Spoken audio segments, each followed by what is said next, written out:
Baggin the Dragon is a famous studio's Honey Halfwitch cartoon from 1966. This is directed by Howard Poe and Eugster, written by Jack Mendelsohn, with a voice cast including Bradley Bolke and Shari Lewis. And I liked the first part of this, and I liked the very ending, but I found the middle to be maybe a little bit dull. Not to the point where I was bored, but I didn't find it very exciting. But the beginning I loved, the ending I loved. So there will be spoilers as I discuss what happens in this. Cousin Maggie has gone off to buy some monsters, as one does, and Honey Halfwitch has been left on her own.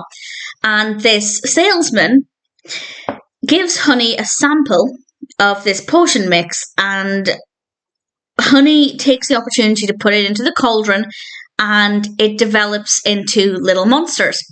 And she tells the monsters they have to get back inside, otherwise Cousin Maggie will get them. And they do this. They all go back inside the cauldron, apart from one dragon.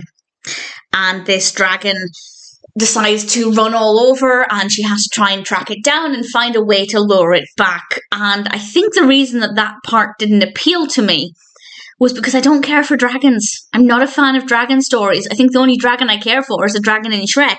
And that being said, the scenes with the dragon in Shrek are some of my least favourite scenes. Not a big dragon fan. So it's not necessarily the fault of the cartoon. In fact, I think they managed to keep it quite fresh. We visited another character and we travelled to different locations. Sometimes Honey Halfwitch was using a broom, sometimes she was walking. So actually that middle bit, I feel like they made a really good effort to keep it varied. And it is actually pretty good, but personal preference dictates that's not necessarily the case for me. However, the beginning I thought was great, and I really this isn't my first Honey Halfwitch cartoon, it's my second or third, I think second. So I already have a brief idea of what the character is like, but had this been my first, I would have had a really strong idea of what her personality is like, and it would be a good introduction to the character. And then, as I said, the ending was rather delightful, with Cousin Maggie coming home and she sorted everything out, and I thought that was a nice way to end things. So a decent narrative. The middle didn't appeal to me that much, but that is definitely a personal preference thing rather than there being anything wrong with the cartoon. The animation is really pleasing. The character of Honey Halfwitch I rather like, and I also like Cousin Maggie, though we obviously didn't get to see too much of her. Definitely a decent cartoon. It will never be my favourite Honey Halfwitch cartoon because of my distaste in dragons.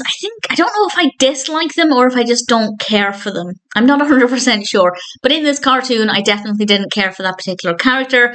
But nevertheless, Baggin the Dragon is still a decent animation. And if you're a fan of Honey Halfwitch, or if you're new to the character, then I'd say it's worth checking out.